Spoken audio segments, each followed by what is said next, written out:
بسم اللہ الرحمن الرحیم۔ السلام علیکم۔ Welcome to S A teaching zone.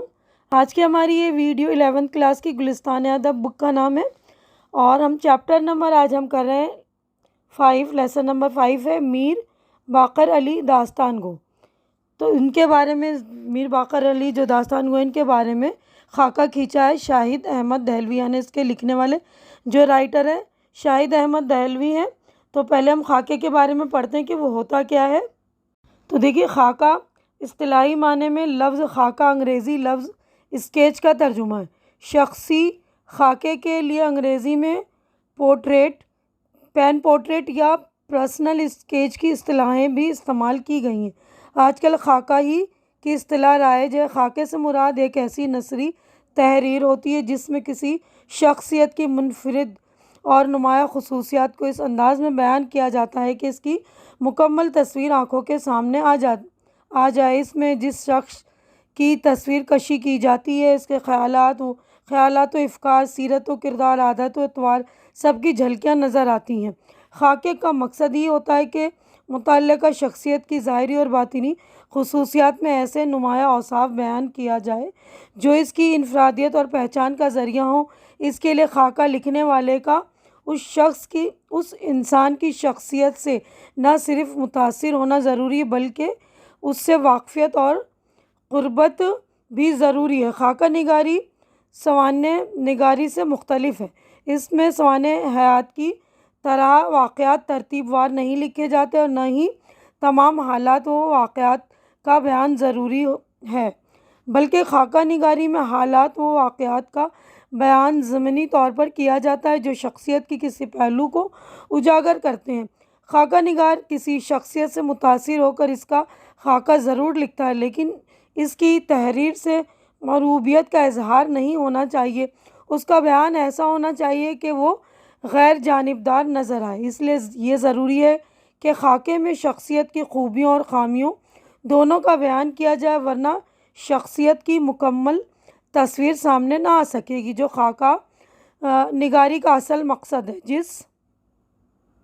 جس طرح خوبیوں کا بیان مرعوبیت سے پاک ہونا چاہیے، اسی طرح خامیوں کے بیان میں ذاتی دشمنی و عناد کا پہلو نہیں آنا چاہیے۔ خامیوں کے بیان میں بھی اپنائیت کا احساس نمایاں ہونا چاہیے۔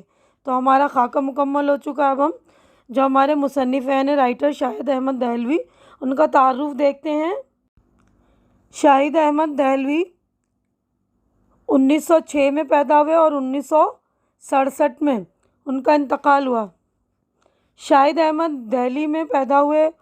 وہ اردو کے ممتاز نثر نگار مولوی نذیر احمد کے پوتے تھے۔ انہوں نے دہلی میں ساقی کے نام سے ایک ماہنامہ جاری کیا جو بہت مشہور ہوا۔ رسالہ ساقی کی بدولت ان گنت شاعر اور ادیب منظر عام پر آئے۔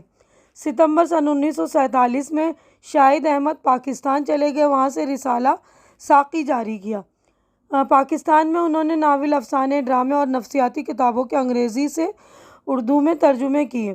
شاہد احمد دہلوی کو اپنے دادا کی طرح دلی کی زبان پر غیر معمولی قدرت حاصل تھی۔ وہ کم سے کم اور موزوں ترین الفاظ میں اپنی بات کہہ جاتے۔ شاہد احمد دہلوی نے اردو کے کئی مشہور و مقبول ادیبوں اور شاعروں کے ساتھ ساتھ اپنے بزرگوں، دوستوں اور عزیزوں پر انتہائی دلچسپ اور معلوماتی خاکے لکھے ہیں۔ ان کا لکھا ہوا ایک خاکہ دہلی کے آخری داستان گو میر باقر علی کا ہے۔ اس خاکے میں شاہد احمد دہلوی نے میر باقر علی کی شخصیت، سیرت اور ان کے داستان سنانے کے انداز کو اس طرح بیان کیا ہے کہ لگتا ہے ہم خود میر باقر علی کے روبرو موجود ہیں۔ روبرو یعنی سامنے۔ تو اب ہم میر باقر علی کا جو ہے داستان گو پڑھیں گے۔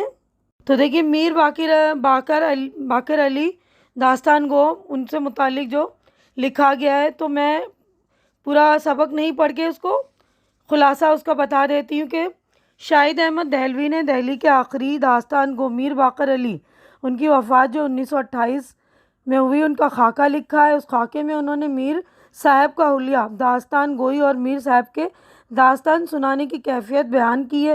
وہ لکھتے ہیں کہ میر صاحب دبلے پتلے آدمی تھے، عمر 60 اور 70 کے درمیان ہوگی، پاؤں میں دیسی جوتا، انگرکھا اور چست پیجامہ پہنتے تھے۔ مختلف رجواڑوں اور نوابوں کو داستان سنانے جاتے۔ املی کی پہاڑی پر گھر تھا۔ دہلی کے رئیس چھتا مل کے ہاں کسی وقت میں 50 روپے ماہوار پر ملازم ہوئے۔ چھنا مل والوں کا بیان تھا کہ ہم 20 سال سے داستان سن رہے ہیں، ختم ہونے میں نہیں آتی۔ میر صاحب ہمیشہ داستان امیر حمزہ سناتے تھے۔ میر صاحب کے آبا و اجداد شاہی داستان گو تھے۔ میر صاحب بزم اور رزم کو اس انداز سے بیان کرتے اور آنکھوں کے سامنے پورا نقشہ کھنچ جاتا۔ داستان کہتے جاتے اور موقع بموقع ایکٹنگ کرتے جاتے۔ آواز کے زیر و بم لب و لہجے سے بھی اثر بڑھاتے۔ زیورات ہو یا ہتھیار، 100-150 نام ایک سانس میں گنا جاتے۔ یہ نام طوطے کی طرح رٹے ہوئے نہیں تھے بلکہ ہتھیار کی شکل اور استعمال سے بھی واقف تھے۔ عورت کے حسن کا بیان کرنے پر آئیں تو زمین آسمان کے انقلابیں ملا دیں، کچھ نہیں تو صرف چالی کی سینکڑوں قسمیں بتاتے۔ انہوں نے یہ وسیع معلومات بڑی محنت سے حاصل کی تھی۔ ہر علم کا انہوں نے باقاعدہ مطالعہ کیا، استادوں سے باقاعدہ سیکھا تھا۔ جب دلی میں طبیہ کالج کھلا تو میر صاحب نے 60 سال کی عمر میں داخلہ لیا اور وہاں سے فارغ التحصیل ہو کر سند بھی حاصل کی۔ میر صاحب کی داستان جہاں ہوتی وہاں اجلی چاندنیوں، قالین، گاؤں تکیہ کا اہتمام کیا جاتا۔ میر صاحب چھوٹے سے تخت پر بیٹھ کر داستان سناتے۔ سنانے سے پہلے ایک پیالی میں افیون گھول کر پیتے، پھر اس کے بعد چائے کی چسکی لے کر داستان شروع کرتے۔ دلی میں کہیں داستان سنانے کو جاتے تو 2 روپے لیتے۔ عمر کے آخری حصے میں اپنے گھر پر ہی داستان سناتے۔ ایک آنا ٹکٹ لگا رکھا تھا، 10-20 شائقین ہو جاتے تو میر صاحب کو روپیہ سوا روپیہ مل جاتا۔ جب داستان سننے والوں کا قحط ہوا تو میر باقر علی نے چند کتابیں، باجی پڑوس، مولا بخش ہاتھی اور گاڑے خان نے ملمن جان کو طلاق دی جیسی کتابیں لکھ کر بیچنا شروع کیں۔ میر باقر علی اپنے نانا میر پیڑا کے شاگرد تھے۔ جن بزرگوں نے انہیں سنا ہے وہ کہتے ہیں کہ میر باقر علی ان کے پاسنگ بھی نہیں ہیں۔ بڑھاپے میں میر باقر علی کی ناقدری اور قسم پرسی میں کے ہاتھوں بہت تکلیف پہنچی اور وہ اپنا پیٹ پالنے کے لیے چھالیاں بیچتے تھے۔ تو یہیں پر ہمارا جو میر باقر علی داستان گو کے بارے میں ہم نے مکمل کر لیا۔ اب ہمارا دیکھیں یہاں پر مشق سٹارٹ ہو چکا ہے۔ تو یہاں پر دیکھیں اس مشق میں لفظ و معنی ہے۔ تو پہلا لفظ ہی ہے داستان گو، اس کا مطلب ہے داستان سنانے والے۔ تو ہم نیکسٹ پیج پر چلیں گے۔ تو دیکھیے نیکسٹ اگلا لفظ ہے افلاس، غریبی، مفلسی۔ پرسس ختم ہو گئی، مانگ ختم ہو گئی۔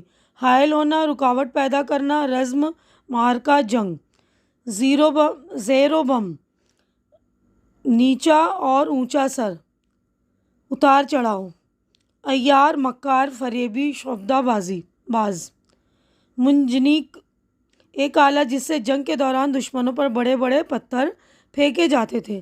زمین آسمان کے انقلابیں ملانا یعنی مبالغہ کرنا، بڑھا چڑھا کر پیش کرنا۔ فارغ التحصیل، جو علم حاصل کر چکا ہو، تعلیم سے فارغ ہونے والا۔ سامعین، سننے والے، سامع کی جمع۔ تواضع، خاطرداری، دعوت، عاجزی، انکسار۔ انٹے، افیون کی بڑی گولی۔ لب بند، شیرنی سے ہونٹوں کو چپکانے والا۔ لب سوز، ہونٹوں کو جلا دینے والا۔ لبریز، لبالب بھرا ہوا۔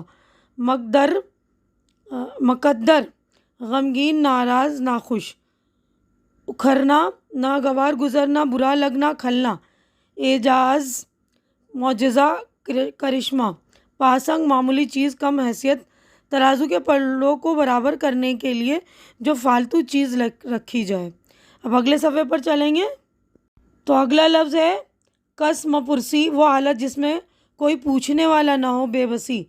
کامل الفن، فن کا ماہر۔ تو یہاں پر الفاظ معنی ہمارے مکمل ہو گئے۔ اب غور کرنے کی بات اسی سبق سے متعلق ہے۔ شاہد احمد دہلوی نے اس خاکے میں میر باقر علی داستان گو سے متعلق اپنے ذاتی تاثرات کا اظہار کیا۔ وہ دلی کی زبان اور محاورے پر غیر معمولی قدرت رکھتے تھے۔ دلی میں مروج عام بول چال کے لفظوں مثلاً اپرانے، اکتانے، اکھرنے اور پاسنگ وغیرہ کا استعمال انہوں نے عمدگی سے کیا ہے۔ یعنی جو پہلے بول چال کے لفظ تھے ان کا بھی استعمال انہوں نے کیا ہے۔ اب اس کے بعد دیکھیے یہاں پر آتے ہیں سوالات، تو یہاں پر دیکھیے 6 سوالات ہیں، تو 6 کے جوابات ہم دیکھیں گے۔ پہلا سوال ہے، مصنف نے میر باقر علی کا جو حلیہ بیان کیا اسے اپنے لفظوں میں لکھیے۔ تو جوابات دیکھ لیجئے۔ تو دیکھیے پہلے کا جواب ہے، میر باقر علی دبلے پتلے آدمی تھے، درمیانہ قد اور عمر 60-70 برس کے درمیان تھی، رنگ صاف تھا، سفید چھوٹی داڑھی، پتلی ناک، انگرکھا اور چست پائجامہ پہنتے تھے، پاؤں میں دیسی جوتی ہوتی تھی۔ اب اس کے بعد سوال نمبر 2 ہے، میر باقر علی داستان کس طرح سنایا کرتے تھے؟ میر صاحب داستان اس طرح سناتے تھے کہ آنکھوں کے سامنے پورا نقشہ سامنے آ جاتا، داستان کہتے ہوئے ایکٹنگ بھی کرتے، آواز کے اتار چڑھاؤ اور لب و لہجے سے داستان کو پر اثر بنانے کی کوشش کرتے۔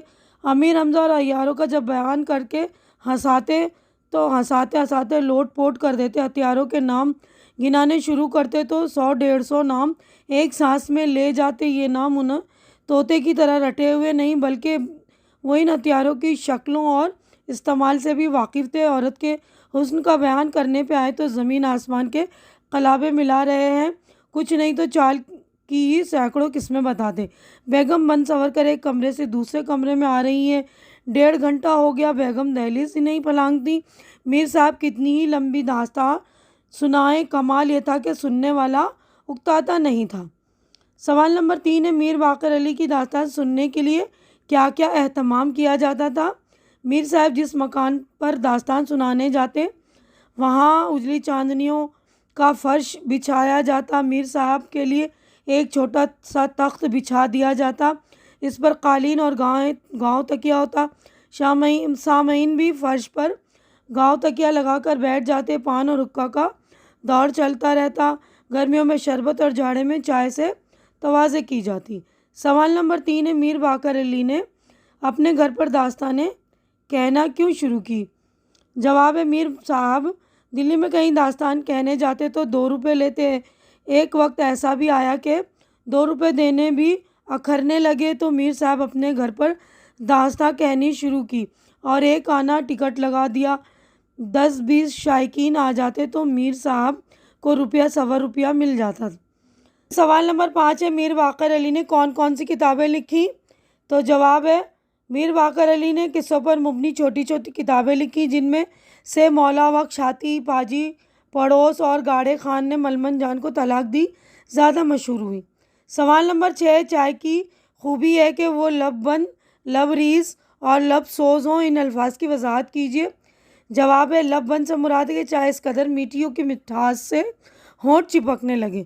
لب ریز چائے کی پیالی ذرا بھی لبریز چائے کی پیالی ذرا بھی خالی نہ ہو بلکہ کناروں تک بھری ہوئی، اور لب سوز چائے اس قدر گرم ہو کہ پیتے وقت ہونٹ جلنے لگے۔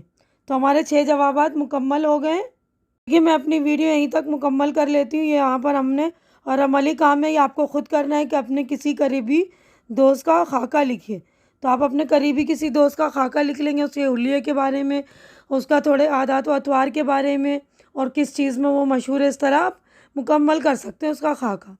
تو امید ہے کہ جو کچھ آپ لوگوں کو بتایا گیا اچھی طرح سمجھ میں آ گیا ہوگا، اور میری ویڈیو بھی آپ لوگوں کو اچھی لگ رہی ہوگی۔ اچھی لگ رہی تو اسے لائک کیجئے، زیادہ سے زیادہ شیئر کیجئے تاکہ جو بھی ضرورت مند آپ کے فرینڈس وغیرہ ان کی ضرورت پوری ہو سکے، اور میرے چینل کو سبسکرائب کر کے آپ لوگ میری بھی حوصلہ افزائی کیجئے، میری ہمت بڑھائیے۔ ہماری اگلی ملاقات انشاءاللہ نیکسٹ ویڈیو میں ہوگی، تب تک کے لیے آپ لوگ اپنا خیال رکھیے، مجھے دعاؤں میں یاد رکھیے۔ اللہ حافظ۔